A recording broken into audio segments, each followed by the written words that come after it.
Hello बच्चों, स्वागत है आप सबका हमारे YouTube चैनल युक्ति विद्या पे। आज हम करेंगे एनसीईआरटी बुक के चैप्टर 4 के क्वेश्चन आंसर्स। तो चैप्टर का नेम है the food security in India. Without delaying हम शुरू करते हैं। How food security is insured in India. अब इसको आंसर करने के लिए सबसे पहले आपको फूड सिक्योरिटी की डेफिनेशन देनी जरूरी है। ठीक है, अब फूड सिक्योरिटी क्या होती है? जब when all the people at all the times have physical and economic access to sufficient, safe and nutritious food. Means her time पे हर लोगों को सेम टाइम पे, ठीक है, all the people get the safe and nutritious food. ठीक है, उसको हम क्या बोलते हैं? Food security. अब आपने डेफिनेशन दे दी, नेक्स्ट हम देंगे इन जनरल कि कैसे हम जो है फूड सिक्योरिटी को इंश्योर कर सकते हैं। अब इसको इंश्योर करने के लिए हमने 3 फैक्टर्स पढ़े हैं, ठीक है, 3 डायमेंशंस पढ़ी हैं जो कि ध्यान रखना जरूरी है किसी भी कंट्री में फूड सिक्योरिटी को इंश्योर करने के लिए। सबसे पहले क्या है? Availability of food. मींस जो फूड है वो इनफ होना चाहिए आपकी कंट्री में, उसकी प्रोडक्शन जो है वो विद इन योर कंट्री होनी चाहिए, या फिर आपने इंपोर्ट्स अगर मंगवाने हैं तो वो इंपोर्ट्स भी प्रॉपर जो है होने चाहिए। ठीक है, then accessibility, absence of the barriers on the access of food. Means जो फूड है हमने जहां से जाके जो है मार्केट से बाय करना है, ऐसा ही ना हो कि जो वो मार्केट है वो एक्सेसिबल ही ना हो, वो हमारे जो रेजिडेंस है उससे बहुत ज़्यादा दूर हो, हमें जाने में दिक्कत हो। मींस वो एक बैरियर क्रिएट करेगी। मींस कि इजी एक्सेसिबिलिटी होनी चाहिए और बैरियर्स जो हैं वो एब्सेंट होने चाहिए। Third is affordability. Affordability means हमारे पास जो है इनफ मनी होनी चाहिए उस जो फूड है उसको बाय करने के लिए। ठीक है, अब आपने बता दिया इन जनरल हम कैसे इंश्योर कर सकते हैं। अब इंडिया में कैसे इंश्योर करी गई फूड सिक्योरिटी यूज करें। अब हमें पता है कि 1960 से पहले, ठीक है, जब ग्रीन रेवोल्यूशन आया, अब ग्रीन रेवोल्यूशन जब आया उससे पहले हमारे पास जो फूड ग्रेन्स की बहुत ज़्यादा कमी थी। ठीक है, इंडिया में बहुत जो है हंगर जो है वो सबसे बड़ा कारण था। हम जो है फूड ग्रेन्स बाहर से इंपोर्ट करवा रहे थे, तो गवर्नमेंट ने सेल्फ सफिशिएंट अपने आप को बनाने की सोची, और जिससे जो है ग्रीन रेवोल्यूशन आया एंड उसके बाद पॉसिबल हुआ कि हम वैरायटी ऑफ क्रॉप्स जो है वो उगा पाए अपने कंट्री में, और इससे हम जो है सेल्फ सफिशिएंट बन गए। मींस हमारे पास अब इनफ फूड हो गया, इनफ ग्रेन्स हो गए यहाँ की पॉपुलेशन को, ठीक है, उनकी भूख को जो है केटर करने के लिए, उनकी हंगर को केटर करने के लिए।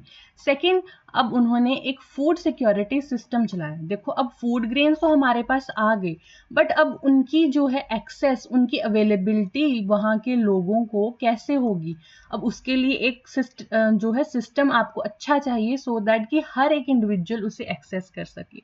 तो इसको इंश्योर करने के लिए गवर्नमेंट ने एक फूड जो है सिक्योरिटी सिस्टम डिजाइन किया, जिसके 2 कंपोनेंट्स थे। ठीक है, वो क्या था? Maintenance of buffer stock of food grains and second is public distribution system. अब बफर स्टॉक क्या था? कि बफर स्टॉक का मीनिंग होता है कि इमरजेंसी के लिए हम जो है एक स्टॉक रखते हैं फूड ग्रेन्स का या किसी भी चीज का, जब हमें जरूरत हो उस टाइम हम उसे एक्सेस कर सकें। बिकॉज जैसे कोई नेचुरल क्लैमिटीज आ जाए या फिर कोई और आपदा आ जाए जिससे उस साल की जो है प्रोडक्शन है ग्रेन्स की वो खराब हो जाए, ठीक है, हमारे पास अवेलेबिलिटी नहीं होगी, तो उस टाइम पे बफर स्टॉक जो है वो काम आता है। देन उसके बाद उन्होंने पब्लिक डिस्ट्रीब्यूशन सिस्टम क्रिएट किया, जिसमें उन्होंने राशन शॉप्स जो हैं वो और फेयर प्राइस शॉप्स जो हैं वो उन्होंने स्टार्ट करी, जिससे क्या हुआ, गवर्नमेंट कुछ एक पर्टिकुलर मिनिमम सपोर्ट प्राइस से जो फार्मर से ग्रेन खरीद के वहाँ के जो पुअर, इंडिया के जो पुअर लोग हैं, ठीक है, पुअर पीपल हैं जो इतना महंगा फूड या ग्रेन्स को अफोर्ड नहीं कर सकते थे, उनके लिए जो है लो प्राइस के ऊपर गवर्नमेंट ने ग्रेन्स जो है एक्सेस करवाए। ठीक है, ऐसे उन्होंने एक फूड सिक्योरिटी सिस्टम क्रिएट किया। थर्ड, उसके बाद उन्होंने कुछ पॉवर्टी एलिवेशन प्रोग्राम्स भी चलाए जिससे जो है पॉवर्टी को वो रिमूव कर पाए।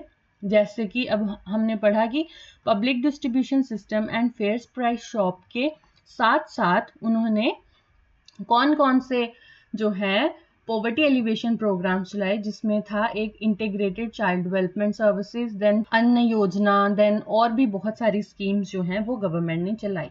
देन उसके बाद उन्होंने involvement of cooperative and NGOs. देखो, गवर्नमेंट के साथ साथ हमारे कुछ जो कोऑपरेटिव सोसाइटीज और एनजीओस थे उन्होंने भी बहुत जो है इम्पॉर्टेंट रोल प्ले करा फूड सिक्योरिटी को इंश्योर करने के लिए, जिसमें उन्होंने अलग अलग तरह के प्रोग्राम्स चलाए, अलग अलग तरह की स्कीम्स और इनिशिएटिव्स लिए सो दैट फूड सिक्योरिटी को इंश्योर किया जा सके कंट्री में। जिसमें कुछ एग्जाम्पल्स हैं, जैसे जो मेन एग्जाम्पल्स हैं जैसे मदर डेयरी हो गया या अमूल हो गया, इन्होंने काफ़ी ज़्यादा जो है अच्छे तरीके से पार्टिसिपेट किया।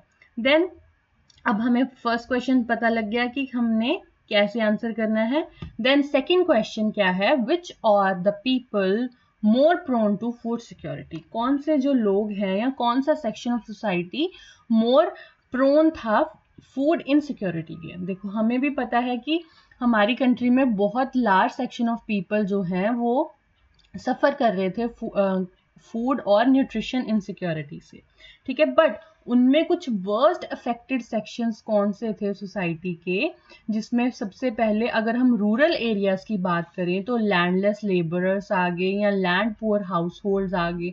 लैंडलेस लेबरर्स मीन जिनकी अपनी कोई ज़मीन नहीं है फार्मिंग के लिए, ठीक है, उनको या तो दूसरे फार्म्स पे जाके काम करना पड़ रहा है या फिर कहीं और जाके लेबर करनी पड़ रही है। देन उसके बाद कुछ ट्रेडिशनल आर्टिसंस हो गए, मीन्स जो पुराने टाइम का काम कर रहे हैं, क्योंकि अब जैसे जैसे टाइम बढ़ता है, ठीक है, टेक्नोलॉजी आती है, तो उससे क्या होता है जो ट्रेडिशनल वे से काम करने वाले आर्टिसंस हैं वो सोसाइटी के साथ जो है वो अपने आप को मिला नहीं पाते, जिससे उनकी जो इनकम लेवल है वो कम हो जाता है, ठीक है। वो फिर देन वो पुअर सेक्शन में आ जाते हैं। देन उसके बाद आ गया प्रोवाइडर्स ऑफ ट्रेडिशनल सर्विसेज, वही आ गया। देन पेटी सेल्फ एम्प्लॉयड वर्कर्स, जो वर्कर्स थे सेल्फ एम्प्लॉयड, ठीक है, मीन्स छोटे मोटे काम कर लिए उससे पैसा कमा लिया, तो ये सारे जो हैं बहुत ज़्यादा सफ़र कर रहे थे और सबसे ज़्यादा फूड इनसिक्योर कम्युनिटी का हिस्सा थे, जैसे जिसमें बैगर्स भी आ गया।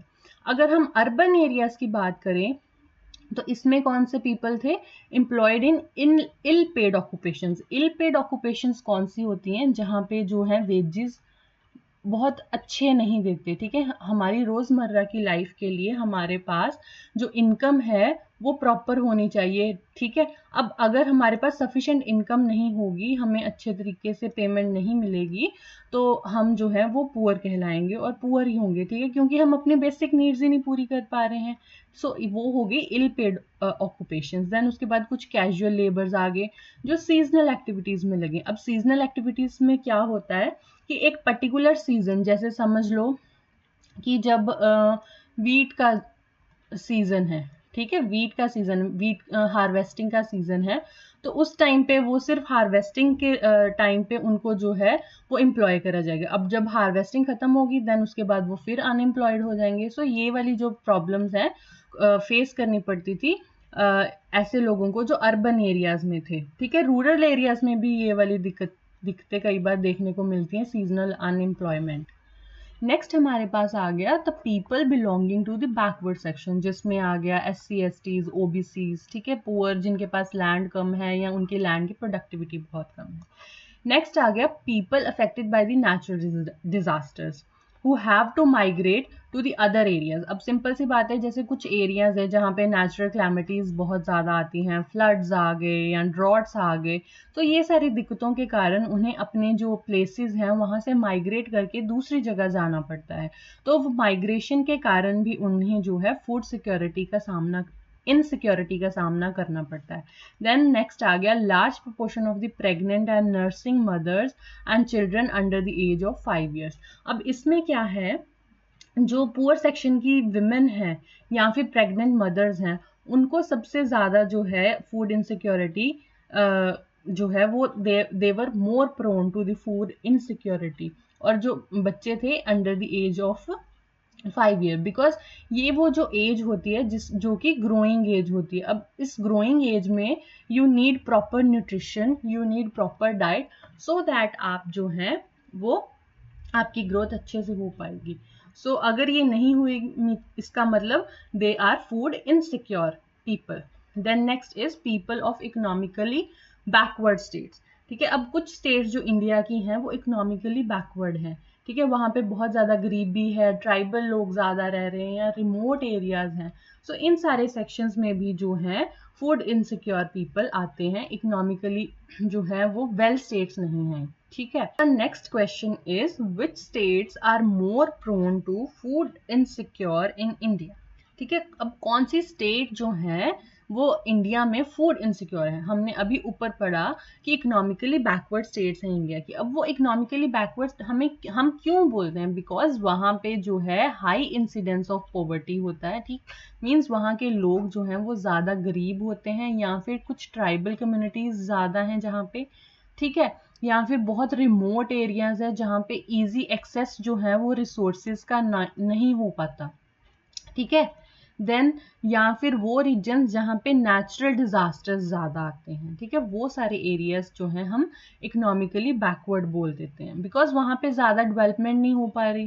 ठीक है, अगर वहाँ पे डेवलपमेंट नहीं हो पा रही तो वो इकोनॉमिकली बैकवर्ड रह जाएंगे।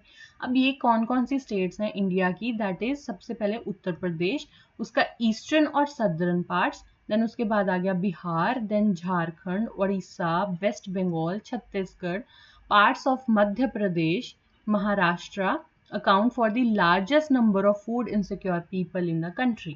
ठीक है, अब फूड इनसिक्योर पीपल लार्जेस्ट कौन सी स्टेट के हैं, उत्तर प्रदेश। अब देखो, आप जैसे अब ये इस मैप में देख सकते हैं, ये जो है इंडेक्स है national multi dimensional poverty index 2021 की रिपोर्ट है। ठीक है, इसमें अब उन्होंने बताया हुआ है कि कितने परसेंट ऑफ पीपल जो है वो ईच स्टेट में है, जिसमें हम देख सकते हैं कि बिहार में 51.9% है, उत्तर प्रदेश में 37.8 है। सो इससे आपको जो है इजी अंडरस्टैंडिंग हो जाएगी कि कौन कौन सी स्टेट्स जो हैं वो इकोनॉमिकली बैकवर्ड हैं और मोर फूड इनसिक्योर है इंडिया में, बिकॉज जो इकोनॉमिकली बैकवर्ड होंगी वो मोर फूड इनसिक्योर तो होंगी ही। ठीक है, नेक्स्ट अब क्वेश्चन क्या है, next question is do you believe that our next question is, do you believe that green revolution has made India self sufficient in food grains? How? अब इसका answer हम कैसे देंगे, सबसे पहले हम लिखेंगे yes, I believe that green revolution has made India a self sufficient food or in food grains. क्यों? अब इसका रीजन क्या है, सबसे पहले हमें पता है कि ग्रीन रेवोल्यूशन जो है इंडिया में फार्मर्स को इंट्रोड्यूस किया गया था, जिसमें स्पेशली वीट और राइस जो हैं, ये दो ग्रेन्स की जो सीड्स हैं, हाई यील्डिंग वैरायटी के सीड्स इंट्रोड्यूस किए गए, जिससे क्या हुआ कि उनका जो प्रोड्यूस था वो मच ग्रेटर था देन दी ट्रेडिशनल प्लांट्स। देखो, हमें पता है कि जब 1960s में ग्रीन रेवोल्यूशन आया, उसके बाद जो है वो फूड ग्रेन्स का जो प्रोडक्शन है वो बहुत ज़्यादा इंक्रीज हुआ। वो क्यों हुआ, HYV सीड्स के कारण, क्योंकि HYV सीड्स प्रॉमिस करते थे कि हम सिंगल प्लांट में जो है ज़्यादा ग्रेन्स कंपैरेटिवली उग पाएंगे जो है ट्रेडिशनल वंस। अगर ट्रेडिशनल वंस में इतने उग रहे हैं, मीन्स 4 to 5 ग्रेन्स हैं, मैं एग्जाम्पल के तौर पे बोलूँ तो यहाँ पे जो है 10 to 20 आ गए, मीन टू से कि सिंगल प्लांट जो है वो ज़्यादा प्रोड्यूस करेगा, इससे क्या होगा, ओवरऑल प्रोडक्शन भी ज़्यादा आएगी।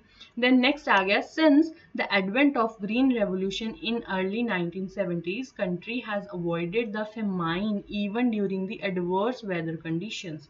देखो, अब इसमें क्या था कि एक टाइम पे इंडिया में जो है बहुत ज़्यादा एक बड़ी फेमाइन आई थी, ठीक है, बंगाल में। तो अब इससे क्या हुआ कि ग्रीन रेवोल्यूशन के कारण इंडिया जो है वो अपनी एडवर्स कंडीशंस में भी जो है उसको अवॉइड कर पाया फेमाइन को। ठीक है, वो किसके कारण हुआ, ग्रीन रेवोल्यूशन के कारण, बिकॉज जो है हमारा फूड प्रोडक्शन बहुत ज़्यादा इंक्रीज हो गया, जिसके पास हमारे पास सफिशिएंट अमाउंट था। ठीक है, जब एडवर्स वेदर कंडीशंस थी, जिस टाइम पे जो प्रोडक्शन है वो अवेलेबल नहीं थी, मींस प्रोडक्शन पॉसिबल नहीं थी, उस टाइम पे भी हम जो है हमारे पास सफिशिएंट अनाज था कि हम वहाँ के जो लोग हैं उनकी हंगर को केटर कर सके। देन नेक्स्ट आ गया, as per the data of Economic Survey 2023-24, production of the food grains have increased from 80 million ton in 1960-61 to 329 million tons in 2023-24। अब ये पॉइंट को देख के आपको थोड़ा लगेगा कि ये बहुत टफ पॉइंट है, लेकिन ये जो ग्राफ है ना इसमें आप देख सकते हैं, ठीक है। अब ये 1960-61 में 80 मिलियन था, ठीक है, 80 मिलियन टन था। बट अगर हम देखें over the time, green revolution जब आया, ठीक है, क्योंकि ग्रीन रेवोल्यूशन 1960s के दौरान ही आया, अब उसके बाद जो है प्रोडक्शन हमारी कितनी इंक्रीज होगी, और 22-23 में ये 329 हो, ठीक है। ये वाला पॉइंट जो है आपकी बुक में आज सच नहीं है, बट ये ग्राफ दिया, इसी ग्राफ के मदद से मैंने जो है ये पॉइंट क्रिएट किया। ये भी जो है हमें बताता है कि ग्रीन रेवोल्यूशन ने जो है इंडिया को सेल्फ सफिशिएंट बना दिया, जहां पे 1960-61 में 80 मिलियन टन हम प्रोड्यूस कर रहे थे, आज के टाइम पे 2022-23, ठीक है, अभी तो चलो 25 चल रहा है, हम 22-23 में ही 329 है, तो अगर हम अब की बात करें तो ये और भी इंक्रीज हो गया होगा, ठीक है। अब समझ आ गई कि ये हमने प्रूव कर दिया कि लास्ट 30 इयर्स में हम जो है ग्रीन रेवोल्यूशन की हेल्प से सेल्फ सफिशिएंट इंडिया को बना पाए। उन्होंने बोला है कि एक सेक्शन जो है इन इंडिया वो अभी भी विदाउट फूड है, हमें ये एक्सप्लेन करना है, ठीक है। अब हमें पता है, वी ऑलरेडी नो कि आज के टाइम पे भी इंडिया में बहुत ज्यादा जो है वो पॉवर्टी है, पॉवर्टी मीन्स गरीबी है। आज के टाइम पे भी बहुत सारे लोग रात को बिना खाए सो रहे हैं, भूखे सो रहे हैं। अब ये क्यों है, ठीक है। हमने बहुत ज़्यादा जो है अच्छे सिस्टम क्रिएट किए, फूड सिक्योरिटी सिस्टम क्रिएट किया, देन उसके बाद हमने PDS system means public distribution system create किया, राशन शॉप्स क्रिएट करी और पॉवर्टी एलिवेशन स्कीम्स लेके आए, बट उसके बावजूद भी कुछ सेक्शन जो है अभी भी जो है विदाउट फूड है। वो क्यों है? अब इसके रीजंस हैं डिफरेंट। सबसे पहला है पॉवर्टी एंड इनकम इनइक्वालिटी। हमें पता है कि लार्ज सेक्शन ऑफ पीपल जो हैं वो अभी भी इससे जूझ रहे हैं, बिकॉज वो है लैंडलेस पीपल, ठीक है, ill paid occupations, then casual worker. अब देखो सिंपल सी बात है, ये वाले जो ये सेक्शन ऑफ लोग हैं ना, ये अभी भी कई एरियाज ऐसे हैं जहाँ पे ये सफर कर रहे हैं, बिकॉज इनके पास एडिक्वेट मीन्स नहीं है इनको एक्सेस करने के लिए, ठीक है। भले गवर्नमेंट ने फ्री एक्सेस दिया है ग्रेन को, या बहुत लो इनकम के ऊपर जो है वो एक्सेस दिया है, लेकिन उनकी इनकम इतनी ज़्यादा लो है कि वो उस लो लेवल के जो है प्राइस को भी केटर नहीं कर पा रहे। देन उसके नेक्स्ट हमारे पास आ गया seasonal hunger and vulnerability. Then अब इसमें क्या है, रूरल एरियाज की अगर हम बात करें जहाँ पे एग्रीकल्चर एक प्राइमरी ऑक्यूपेशन है, उसमें हमें सीजनल अनएम्प्लॉयमेंट देखने को मिलती है, जिसके कारण क्या हो रहा है कि वहाँ के जो लोग हैं उनको फूड स्केर्सिटी का सामना करना पड़ रहा है। देन उसके बाद कैजुअल लेबरर्स आ गए, या फिर कंस्ट्रक्शन इंडस्ट्री में जो पर्टिकुलरली हैं वो काम करें, उनको भी ये सारे चैलेंजेस जो हैं वो फेस करने पड़ रहे हैं। जैसे मॉनसून सीजन आ गया, उस टाइम पे कंस्ट्रक्शन वर्कर्स जो हैं उनको काम नहीं मिल पा रहा। अब उनके पास काम नहीं है, उनके पास इनकम नहीं है। अब इनकम नहीं है तो वो जो है मार्केट से जाके फूड ग्रेन्स बाय नहीं कर पा रहे। सो ये सारी जो दिक्कतें हैं वो अभी भी हैं। देन उसके बाद आ गया, जैसे अब नेचुरल कैलेमिटीज के कारण लोग एक जगह से दूसरी जगह जो है वो माइग्रेट कर रहे हैं, उनको भी फूड सप्लाई जो है चेन्स डिसरप्ट हो जाती है, जिससे उनके पास खाना नहीं पहुंच पाता, ठीक है। अब जहाँ पे फ्लड एरियाज हैं, अब मैं फ्लड एरियाज की बात करूँ, वहाँ पे फूड एक्सेस ही नहीं हो पाएगा, ठीक है, फूड वहाँ पे जा नहीं पाएगा, बिकॉज वैसे वैसे वहाँ पे पानी की वजह से ब्लॉकेज होगी, सड़कें, रोड, सब कुछ, तो उनके पास कैसे फूड पहुंच पाएगा। मतलब कि अभी भी हम देख सकते हैं कि इंडिया के कितने जो लोग हैं अभी भी स्टिल विदाउट फूड हैं। देन नेक्स्ट आ गया इनएडिक्वेट एक्सेस एंड डिस्ट्रीब्यूशन। अब इनएडिक्वेट एक्सेस कैसे है? भले ही जो गवर्नमेंट ने पब्लिक डिस्ट्रीब्यूशन सिस्टम क्रिएट कर दिया है, लेकिन उसमें अब जो डीलर्स काम कर रहे हैं, देखो लोग तो इंसान तो वही रहेगा ना लालची। अब वो वहां पे क्या करते हैं, माल प्रैक्टिसेस मीन्स गलत तरीके से या करप्शन करके जो है वो फूड ग्रेन्स को ओपन मार्केट में डाइवर्ट कर देते हैं प्रॉफिट बनाने के लिए। ठीक है, अब वो जो देखो, जो ये राशन शॉप्स है ना, अब राशन शॉप्स जो है वो गवर्नमेंट के द्वारा क्रिएट करी गई हैं।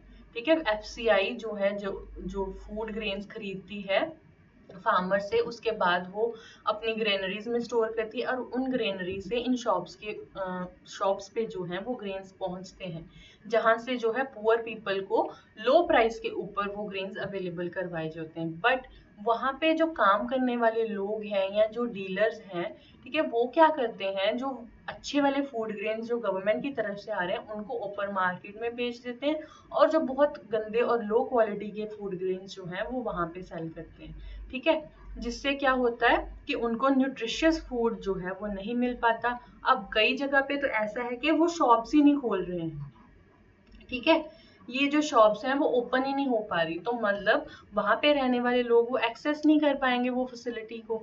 अब इससे क्या होता है कि उन्हें जो है सफिशिएंट फूड, सेफ और न्यूट्रिशियस फूड जो है वो नहीं मिल पाता अपने अफोर्डेबल प्राइस के ऊपर। देन उसके बाद आ गया lack of proper monitoring of schemes. अब सरकार क्या कर रही है, गवर्नमेंट ने स्कीम्स तो बहुत इंट्रोड्यूस करी हैं। ठीक है, स्कीम्स हमारी कंट्री में बहुत ज्यादा है।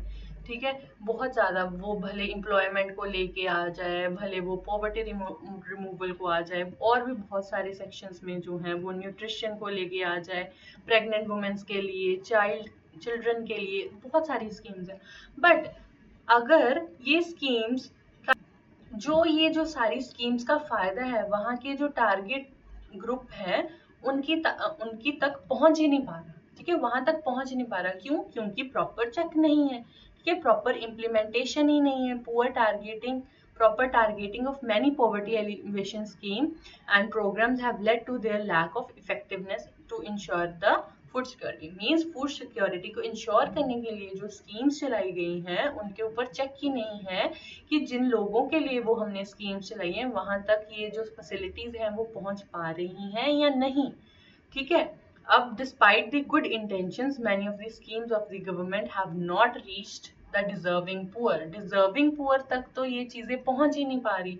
ठीक है, वहां पे जो बीच वाले लोग हैं, ठीक है, वो एक है गवर्नमेंट, ठीक है, एक है बीच वाले लोग, ठीक है, डीलर बोल रहे हैं हम उनको, और एक है पुअर पीपल। अब यहाँ पे बहुत ज्यादा करप्शन है, यहाँ से यहाँ तक आते आते जो वो स्कीम है वो उसका जो फंड है वो जीरो ही रह जाता है। ठीक है, अब ये सारी चीजें क्यों हो रही हैं, सरकार इसके ऊपर चेक ही नहीं कर रही। ठीक है, सरकार ने इम्प्लीमेंट कर दी, लेकिन आपने बाद में फीडबैक ली कि वो अच्छे तरीके से इम्प्लीमेंट हुई या नहीं, लोगों तक वो चीज पहुंची या नहीं। ठीक है, सो ये सारी जो कमियों के कारण हमें ये चीज देखने को मिल रही है कि अभी भी कुछ सेक्शन ऑफ पीपल जो है वो स्टिल विदाउट फूड है। And next question is what happen to the food supply when there is disaster और क्लैमिटी। ठीक है, जब किसी कंट्री में कोई डिजास्टर या नेचुरल क्लैमिटी आती है तो उससे क्या होता है, अभी मैंने आपको ऊपर बताया कि जब नेचुरल क्लैमिटीज आती हैं उससे जो है फूड सप्लाई डिसरप्ट हो जाती है। फूड सप्लाई कैसे डिसरप्ट होगी? अब देखो, जब कहीं भी नेचुरल क्लैमिटीज आई, जैसे ड्रॉट हो गया या फ्लड्स हो गया, इससे क्या होगा, total production of food grain कम हो जाएगी। सिंपल सी बात है, उस एरिया में जो वहाँ की प्रोडक्शन है, वहाँ की फसलें खराब हो जाएंगी। ठीक है, उससे क्या होगा, फूड ग्रेन्स की प्रोडक्शन कम हो गई। अब प्रोडक्शन कम होने से शॉर्टेज आ जाएगी फूड की उस एरिया में। अब जब शॉर्टेज आई, ठीक है, तो प्राइसेस ऑटोमेटिकली अप हो जाएंगे। ठीक है, हमें भी पता है कि मार्केट में जब किसी चीज की शॉर्टेज आती है तो उसके प्राइस ऑटोमेटिकली अप हो जाते हैं। अब प्राइसेस अप हो गए तो कुछ लोग जो हैं वो फूड को अफोर्ड ही नहीं कर पाएंगे, क्योंकि जो पुअर पीपल हैं उनके पास इतनी इनकम ही नहीं है कि वो हाई प्राइस पे जो है वो फूड को खरीद पाए। सो अब हमने क्या देखा कि क्लैमिटीज जहां जहां होती है वहां पे बहुत ज्यादा जो है डिसरप्शन हो जाती है फूड सप्लाई में। लॉन्गर पीरियड ऑफ टाइम अगर ये चीज चलती रहे, मीन्स ज्यादा लंबे समय तक अगर ये प्रॉब्लम रहे, तो वहां पे जो है स्टारवेशन भूखमरी फैल जाएगी, भूखमरी के कारण जो है लोगों की डेथ भी होने लग जाती है, जिसको हम कई बार, अगर ये लार्ज नंबर के ऊपर हो तो हम इसे फेमाइन भी बोलते हैं। ठीक है, जैसे अ massive starvation might take a turn of famine means widespread death due to starvation and epidemics means भूखमरी या फिर बीमारी फैलने के कारण। ठीक है, अब देखो जब हमें फूड नहीं मिल पाएगा, ठीक है, अब हमारे पास फूड नहीं है, ठीक है, वी आर हंग्री। अब हंग्री हैं तो हमारी जो है इम्यूनिटी जो है वो डिक्लाइन कर जाएगी। अगर इम्यूनिटी डिक्लाइन करेगी तो हम जो है वो इन्फेक्शन से लड़ नहीं पाएंगे, इन्फेक्शन से लड़ नहीं पाए तो हम बीमार हो जाएंगे, इल हो जाएंगे। अब इल हो गए तो मीन्स हम जो है डिजीज फैलाएंगे। तो इससे क्या होगा, जब डिजीज फैलेगी, एपिडेमिक्स फैल जाता है कई बार, वहां पे इकट्ठे लोग जो है बीमार हो जाते हैं भूख से। ठीक है, तो उनके उसके कारण उनकी जो है वो डेथ भी कई बार हो जाती है, इसे हम फेमाइन बोलते हैं। ठीक है, cause by the forced use of contaminated water और डिकेइंग फूड। देखो सिंपल सी बात है, अब जो वो पुअर है, ठीक है, गरीब है, उसको भूख तो उसने मिटानी है। अब अगर वो हाई प्राइस पे वो अफोर्ड नहीं कर पा रहा तो इससे क्या करेगा, वो या तो खराब चीज खाएगा या पुरानी फूड इधर उधर से गंद में से उठा के भी कई बार लोग जो है वो खाते हैं। ठीक है, सो ये सारी दिक्कतें जो है वो आती हैं जब नेचुरल कैलामिटीज के कारण फूड सप्लाईज डिसरप्ट हो जाती हैं। अब हमें पता लग गया कि कौन कौन सी दिक्कत आती है, हम लिख देंगे पॉइंट 1, 2 एंड 3। सो ये थे फर्स्ट 6 क्वेश्चंस। जो नेक्स्ट 6 क्वेश्चंस हैं मैं नेक्स्ट वीडियो में आपको लेके आऊंगी, दैट इज पार्ट 2। तब तक के लिए thank you so much, have a nice day.